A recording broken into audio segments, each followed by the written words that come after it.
I think that is the takeaway I'm taking from you here is you set up all your environment, you set up all your tents, you got your nutrient regimen, you figured out what works for you. And then rather than, like I said, being the Kool-Aid man and trying to run through walls, you're just letting it come to you. And man, your resume speaks for itself. Yeah. And then, I mean, the other key factor is once you grow that quality cannabis, you got to dry that properly. So I have a dedicated room in my house that maintains 60-60. I can leave plants hanging there indefinitely because, they're hanging in the ideal environment. They don't over dry at 60-60. So typically after 2 weeks, they're ready to trim. But, I'll usually take a week or two to trim all that. So they'll hang in there for 3 or 4 weeks at times and remain fresh. By the time I trim them and put them into the growth bags, they could have been hanging in that room for a month in perfectly cured flower at that point.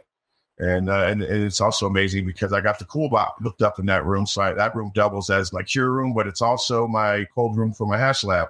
So I got my washing machine in there, my freeze dryer and all that. So, and that's pretty achievable with just a window AC unit and then the cool bot. You can turn your the cool bot is the mechanism that forces it to go a little bit cooler than it wants to naturally, right? It's actually a very simple installation. I mean, it's not that cheap. It's like $350 for the cool bot, but you hook that up to a window unit. Almost any window unit will work. Now, if you're trying to make a cold room, you definitely want to use an oversized unit, but it's a very simple thing to install. You just take the front of your AC unit off, and then there's a couple wires that you hook up. It takes no more than 10 minutes. And then as long as your room's well insulated, I'm able to get that room down to 38 degrees when it's 100-something degrees outside. It's pretty amazing. Oh, my God. Yeah. You could use your whole bedroom as a refrigerator if you wanted to. Just put all your milk and everything in there.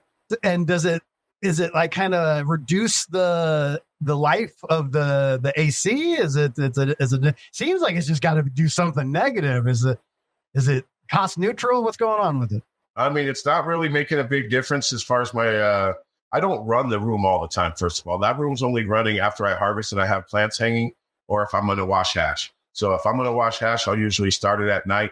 It'll take all night. It'll get super cold. And then in the morning, I'll go in there and wash my hash. But other than that, it only gets turned on, every 10, 12 weeks whenever I got a harvest ready to dry. So it's not running all the time. So it's not hitting my electric that hard. It's definitely an amazing tool, though, because if you can't maintain your environment for your cure in a 70 or 80 degree room, it's not going to work out so good for you. We're dropping knowledge on GRAMBO.